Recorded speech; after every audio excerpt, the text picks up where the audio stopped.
segundo trimestre de cada año, la inversión extranjera directa. 2025 histórica la inversión extranjera directa en México. Ni los aranceles pudieron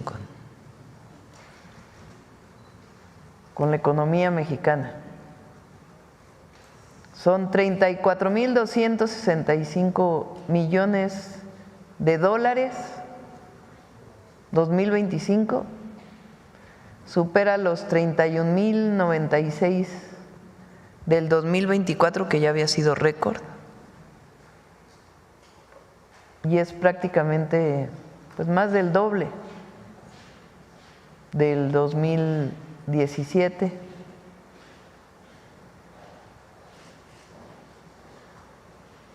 Recuerden que decían que si aumentaban los salarios mínimos iba a haber inflación. Ese era el mito del oscurantismo neoliberal, que si aumentaban los salarios iba a haber inflación, que si aumentaba el salario mínimo, que si los trabajadores ganaban más, no iba a haber inversión, porque lo que México podía ofrecer al mundo era mano de obra barata.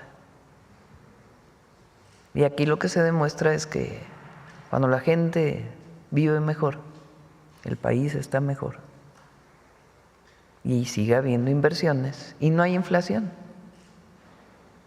Así que el modelo de la 4T no solamente disminuye la pobreza, sino también genera inversión.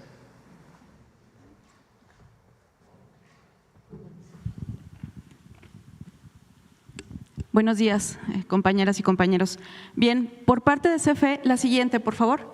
Por parte de CFE estamos trabajando en la operación y mantenimiento de esta red de transmisión que describió la secretaria, con 5.097 trabajadores para dar este servicio, donde buscamos tener una red segura y confiable, además de una optimización de los recursos que tenemos para tener un mejor resultado y prevenir ante todo y predecir fallas. ¿Esto cómo lo hacemos? Modernizando y mantenimiento equipos. Estas actividades, el resumen es sustituyendo equipos que ya están llegando al término de su vida útil. Estamos también dando mantenimiento a bancos de baterías y haciendo, como les digo, cambios de transformadores, que es una cuestión bastante importante. Por otro lado, lo que tiene que ver con monitoreo, inspección y pruebas de campo, estamos ahí nosotros sustituyendo lo que son instrumentación, equipos de instrumentación y control, modernizando y haciendo todo este tipo de cuestiones de última tecnología. Estamos aplicando también aquí las técnicas de predicción y de prevención con equipos de termografía, y aquí también tiene que ver mucho lo que hacemos de limpieza de brechas y cuidado de las ramas que no estén tocando nuestras líneas de transmisión. Adelante, por favor. ¿Qué tiene que ver esto con nuestro plan de expansión? En algunas mañaneras anteriores habíamos hablado sobre la generación, que la tenemos garantizada con las nuevas centrales y con todas las acciones operativas que hemos tenido para combatir el requerimiento que tenemos de los consumos de energía por los diversos planes de desarrollo que están instruidos por nuestra presidenta. Adelante, por favor. En el plan de expansión que tenemos del 2025 al 2030, estamos hablando de una inversión de 163.540 millones de dólares y beneficiando a más de 50 millones de usuarios con 275 nuevas líneas de transmisión que equivalen a más de 6.000 kilómetros circuito de línea tendida y 524 nuevas subestaciones. Con estas acciones, ¿qué es lo que vamos a atender? Vamos a tener una ampliación de la red para poder tener un mayor acceso a la energía eléctrica, vamos a atender el requerimiento de los polos de desarrollo y de las industrias que ahorita están también en pleno instalación y planeación, vamos a modernizar y conectar mucho más al país. Y hablando del término de congestión o descongestión de la red, nos estamos refiriendo a la capacidad de transporte, a la capacidad de poder llevar la energía que ya comentamos que tenemos en suficiencia a todos los lugares donde se requiere el consumo. Eso es lo que quiere decir atacar la congestión. Adelante, por favor. Esto lo vamos a hacer para poder exponerlo un poco más sencillo, lo dividí en 3 zonas. La zona norte del país tenemos en total 69 proyectos a construirse en este periodo de administración. En total son 92 proyectos, 23 ya los concluimos. ¿Qué estamos atacando con estos proyectos en esta zona? Principalmente es llevar energía, como les comenté, a más hogares o a más industrias, dependiendo de dónde están los centros de consumo. Estamos reforzando polos de desarrollo y corredores industriales y modernizando, como les dije, los equipos que tenemos ahí para dar una mejor gestión de la energía y poderla llevar, como ahí comentamos, a consumo industrial, de turismo y pues también doméstico. Esto se traduce en 137 líneas de transmisión nuevas y 247 nuevas subestaciones en esta zona. Adelante, por favor. La zona central, algo similar, estamos atacando también llevar a más lugares, centros de consumo la energía, estamos distribuyendo de una mejor manera y más eficiente la energía que ya te estamos generando y blindando los corredores industriales para poder atender el requerimiento de desarrollo. Son 90 obras de líneas de transmisión, 181 subestaciones y en total por proyecto son 49. Adelante, por favor. Y en la zona sur tenemos 30 proyectos para llevar energía a 1 millón de hogares que estamos detectando que hace falta de manera prioritaria y principalmente las congestiones y lo que impedía el transporte, como comento, de energía eléctrica se daba en Veracruz, Oaxaca, Chiapas, estamos trabajando en ello y el apoyo sobre todo al desarrollo turístico e industrial en esta zona del país. Son 48 líneas de transmisión con 96 subestaciones nuevas. Adelante. Queremos platicarles también cómo estamos atendiendo con innovación la problemática que describió la secretaria, que tiene que ver con pérdidas y con congestiones. Adelante, por favor. Primero que todo, estamos trabajando en una red eléctrica inteligente. ¿Qué quiero decir con esto? Tenemos controles remotos para ajustes de los flujos y atención a la demanda. Conforme se va presentando, los ajustes se van haciendo de manera automática. Tenemos monitoreo y control a distancia. ¿Qué quiero decir con esto? Estamos pendientes en todo momento de los parámetros operativos para realizar correcciones de manera inmediata ante una falla. Y todo esto aprovechando nuestra red de fibra óptica y sistemas digitales que se están instalando ahora por esta administración. Adelante, por favor. Tenemos también aprovechando toda la innovación y las nuevas tecnologías que tienen en suministros de insumos, utilizando cables de alta temperatura para reducción de pérdidas. Las crucetas aislantes nos ayudan también a hacer más óptima la instalación o reparación de alguna línea ante un desastre natural. Estamos utilizando también transformadores digitales que nos dan toda esa versatilidad y una mejor eficiencia ante todo. Estamos monitoreando mediante instrumentación de última generación líneas subterráneas y aéreas. Tenemos también recorridos y mapeos para poder hacer planeación e incluso poder reparar alguna falla de manera remota, planeándola y llegando de una manera más certera para la atención. Y tenemos en las líneas de alta tensión, en esta parte de aquí, estos sensores móviles que se transportan a través de la línea vida para estar monitoreando, por ejemplo, vibraciones o algún sobrecalentamiento de la línea por temperatura. Adelante, por favor. Y por último, en CFE también nuestro personal técnico especializado ha desarrollado fundamentalmente estos 3 sistemas. El primero nos permite hacer una planeación, es un modelado de algún proyecto que tengamos para atender un requerimiento de los instruidos por la señora presidenta y poder hacer simulaciones y poder ver la viabilidad de los proyectos y su respuesta ante la problemática que estamos atendiendo. El otro, que es el CIRETI, que es un monitoreo de huracanes. Aquí la versatilidad o la facilidad de este sistema es que además de darle seguimiento al fenómeno meteorológico, predice posibles rutas y las afectaciones que tendríamos sobre alguna línea de transmisión o una subestación en particular para nosotros poder con tiempo hacer nuestra planeación y acudir al sitio incluso antes de que se pudiera presentar esta anomalía, lo cual es lo que nos ha permitido reducir los tiempos de atención ante las fallas o algún evento meteorológico.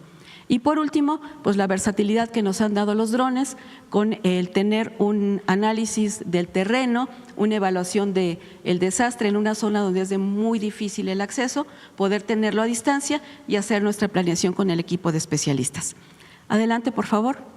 En resumen, lo que queremos compartirles es, tenemos la inversión que asciende a 163.540 millones de pesos con estos proyectos que están realizándose con 275 nuevas líneas y 524 nuevas subestaciones a nivel nacional. Aplicamos tecnología de última generación para operar, mantener, supervisar y además monitorear nuestra red para poder atender con más prontitud las interrupciones que se puedan presentar en esta red de transmisión. Y esta tecnología además estamos utilizándola para poder minimizar pérdidas y poder también disminuir las congestiones, que como les comento es que podamos transportar toda la energía que tengamos disponibles. Por mi parte sería todo, Presidenta, es cuanto. Gracias. Gracias, Emilia. Pues como ven, es una inversión muy importante. Son 8,177 millones de dólares para el sistema de transmisión de energía eléctrica de nuestro país. Todo nuestro país está interconectado.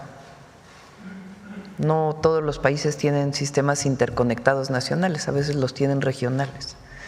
Nosotros sí tenemos un sistema interconectado. Está por terminarse, ¿no, Emilia? La interconexión a la península. Durante años la península tenía su propia red, sus propias plantas de generación y no había interconexión entre San Luis Río Colorado y Mexicali. Ahora sí, eso inició con el presidente López Obrador. Entonces realmente se interconecta toda la República con este sistema. Son 275 proyectos de nuevas líneas y subestaciones. Han visto las subestaciones en el país, ahora son pues mucho más pequeñas, más modernas. Son 524 subestaciones en todo el país. Entonces es una inversión muy importante. Todas las líneas que vemos por las carreteras son las grandes torres. Ahí es donde estamos haciendo esta inversión. Palma Guillén Sánchez nació en la Ciudad de México el 26 de marzo de 1898. Durante la década de 1910 se formó como maestra en la Escuela Normal de México y como psicóloga en la Escuela Nacional de Altos Estudios, a pesar de la oposición de su padre. Desde su etapa estudiantil, Guillén pensaba que la educación no debía ser un privilegio, sino una vía para mejorar las condiciones sociales del país. En plena Revolución Mexicana, Palma comenzó a trabajar como profesora de primaria. Al iniciar los años 1920, colaboró estrechamente con José Vasconcelos y centenas de maestras y maestros en la creación de la Secretaría de Educación Pública. Junto con sus hermanas Margarita, María de la Luz y su amiga Concha Álvarez, participó en las campañas de alfabetización, enseñando a leer y a escribir a trabajadores de la construcción. Fue nombrada inspectora de escuelas elementales y se le comisionó para trabajar de la mano de la educadora y poetisa chilena Gabriela Mistral, futura Premio Nobel de Literatura, en la creación de bibliotecas populares y la organización de escuelas rurales en todo el país. Sobre el proyecto educativo emanado del proceso revolucionario, Palma escribió: había que sembrar, que instaurar el orden de la justicia y de la cultura. Y como los campesinos van al campo con sus sacos de semillas, así nos enviaba Vasconcelos a todas partes, a cada quien a hacer lo que sabía, o ensayarse en lo que soñaba, o aprender que al cabo todo era necesario para el pueblo hambriento de pan y de cultura. De 1925 a 1934, Palma Guillén vivió entre México, Estados Unidos y Europa, trabajando en organismos internacionales que buscaron fomentar la paz a través de la cultura. Guillén fue, además, una de las pioneras de la educación secundaria, al ser designada como jefa de enseñanza de ese nivel en 1932, desarrollando los planes y programas de estudio. Palma Guillén fue nombrada en 1935 por el presidente Lázaro Cárdenas como enviada extraordinaria y ministra plenipotenciaria en Colombia. La llegada de Palma a ese país fue celebrada por grupos de obreros e intelectuales de izquierda, que estaban muy interesados en los proyectos sociales del cardenismo. Sin embargo, también recibió críticas de los sectores más conservadores. Guillén fue blanco de ataques machistas de estos grupos, pero también de funcionarios de la propia Cancillería mexicana, a los que denunció por otorgarle un sueldo 25% menor al de otros diplomáticos de su mismo nivel, simplemente por ser mujer. Palma Guillén tuvo otros cargos diplomáticos en Dinamarca, Suiza y Cuba entre 1936 y 1943. A su regreso a México, se incorporó de lleno a la UNAM como profesora y funcionaria. Palma Guillén destacó también por sus estudios pioneros en torno a la historia de las mujeres en México. En 1956, publicó el estudio La mujer en la historia de México, en el que analizó el papel de las heroínas en la historia nacional desde el mundo indígena, la colonia, la independencia y la revolución. Palma Guillén murió en la Ciudad de México en 1975, tras una vida dedicada a la educación como herramienta de transformación social y a posicionar a México en el exterior en temas de cooperación intelectual y educativa para la construcción de la paz internacional.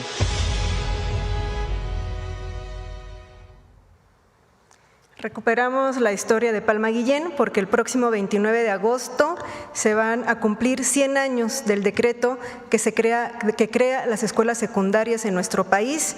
Como vimos en la cápsula, Palma Guillén fue la primera directora del Departamento de Educación Secundaria, que está próximo a cumplir 100 años como nivel educativo en nuestro sistema educativo nacional. Fue constructora también de los planes y programas de estudio en los años 30, así es que como parte de esta conmemoración por el centenario de la educación secundaria en nuestro país, pues una de las que la consolida y es su pionera, tenemos a la maestra Palma Guillén. También muy importante su labor diplomática, como vimos en 1935 Lázaro Cárdenas la nombra por parte de la Legación Extraordinaria y Ministra Plenipotenciaria en Colombia, que es el grado más alto en estas legaciones. También Dinamarca participa en la delegación de la Sociedad de Naciones y en la UNESCO. También trabajó en la Embajada de Cuba e Italia. Todos los documentos, gran parte del archivo, nos lo facilitó el Archivo Histórico de la Secretaría de Relaciones Exteriores. Si ustedes quieren consultar sobre mujeres diplomáticas, el Archivo Histórico de Relaciones Exteriores tiene un gran bagaje sobre Palma Guillén y otras diplomáticas importantes de nuestro país, como la propia Amalia Castillo Ledón. Y también queremos recomendar el libro Maestras de México, que acaba de ser publicado por el Instituto Nacional de Estudios Históricos de las Revoluciones de México, que cuenta con el capítulo La trayectoria de Palma Guillén Sánchez en México y en el exterior, de la historiadora Itzel Toledo García. Así es que un regalo, lo descargan de manera gratuita, y además de Palma Guillén conocerán pues la historia de muchas otras maestras que han consolidado nuestro sistema educativo nacional, y en esta ocasión en particular por el próximo centenario de la educación secundaria en nuestro país. Muchas gracias. Adiós.